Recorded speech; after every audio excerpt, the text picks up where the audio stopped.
I'm going to read from Mark 11, chapter 11, verse 20 through 25, and then a few paragraphs from Gerald Schroeder's book, The Hidden Face of God. Mark 11, verse 20 through 25.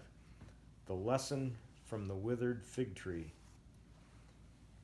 As they passed by in the morning, they saw the fig tree withered away to its roots.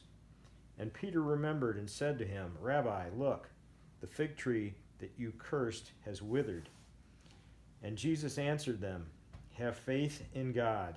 Truly, I say to you, whoever says to this mountain, Be taken up and thrown into the sea, and does not doubt in his heart, but believes that what he says will come to pass, it will be done for him. Therefore I tell you, whatever you ask in prayer, believe that you have received it, and it will be yours. And whenever you stand praying, forgive if you have anything against anyone, so that your Father also who is in heaven may forgive you your trespasses. Now I'm going to read chapter 11, reading between the lines. What does it all mean? From The Hidden Face of God, Gerald Schroeder's book. We look at the world and see a marvelous creation. A myriad of forms fill the landscape. Diversity seems to be the message, but when we look below the surface, we discover a world made of a mix of identical particles that are actually waves, and then realize that the waves are massless expressions of information. Physics has exposed the metaphysical basis of existence. We study the physiology of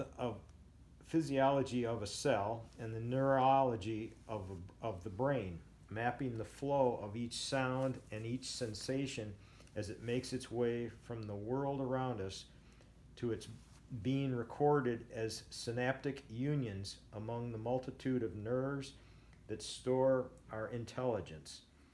And then we envision that which we have seen or heard or smelled or touched. Activity increases in specific parts of the brain. A flow of images passes before our mind's eye, and therein lies the rub. We have not a clue as to how those images form in our heads or from where they are played back. The mind is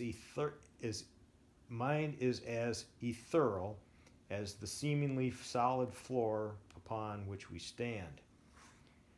We pick up a pencil, scratch an ear, and don't even dream of the billion or more complex biochemical electrical reactions that secretly metamorphose our thought into neural activity and finally muscular contraction. We join with our spouse, and 9 months later, from information held within a cell and a half, the miracle of life repeats itself. But all the wonder is hidden. Why? Why aren't the subtleties of physics and the phenomenal symphony of which life is composed apparent for all to see, visible right up front? Why are they sequestered beneath an exterior that looks so simple? And back to Mark, have faith in God. Yes. Now, if I'd have read Gerald Schroeder's paragraphs first, you may have looked at when I read from Mark, from the Bible, differently than by how I read it. Because when I read the Bible, the passage, and our brains, the way we we have such lack of faith, we don't take into account what makes up this existence, which I read from. We have no clue. It's how the brain and all the well, what I just read from Gerald Schroeder. it's a miracle.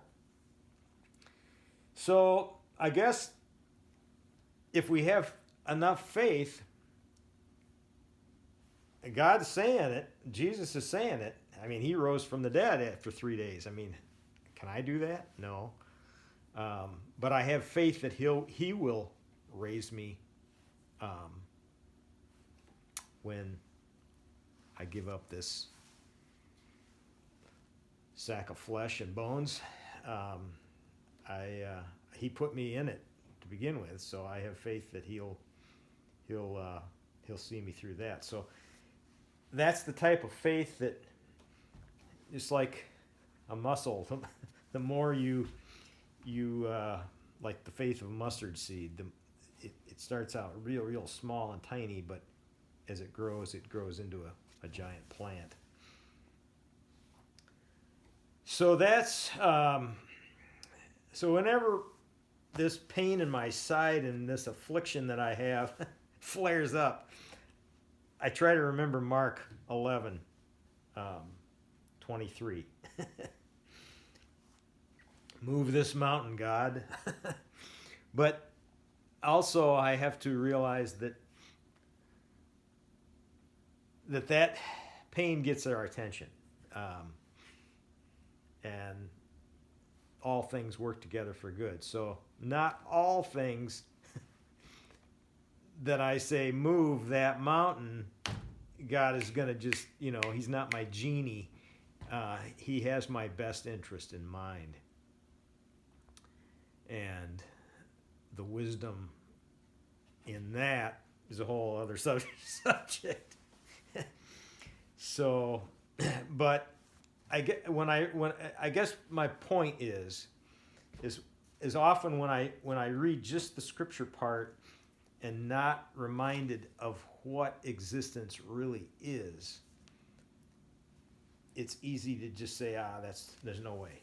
There's no way I can do that. No way I can have that faith.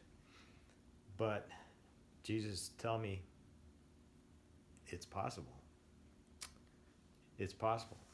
So, all right. I hope that makes sense from this little pea brain of mine. I hope I articulated my thoughts there, but I just I find the two, when read together, it gets the mind thinking of what reality really is and how God can do as he pleases. And if he sees fit to move a mountain, it may be just a volcano and it's next to the sea and it flows into the ocean via lava.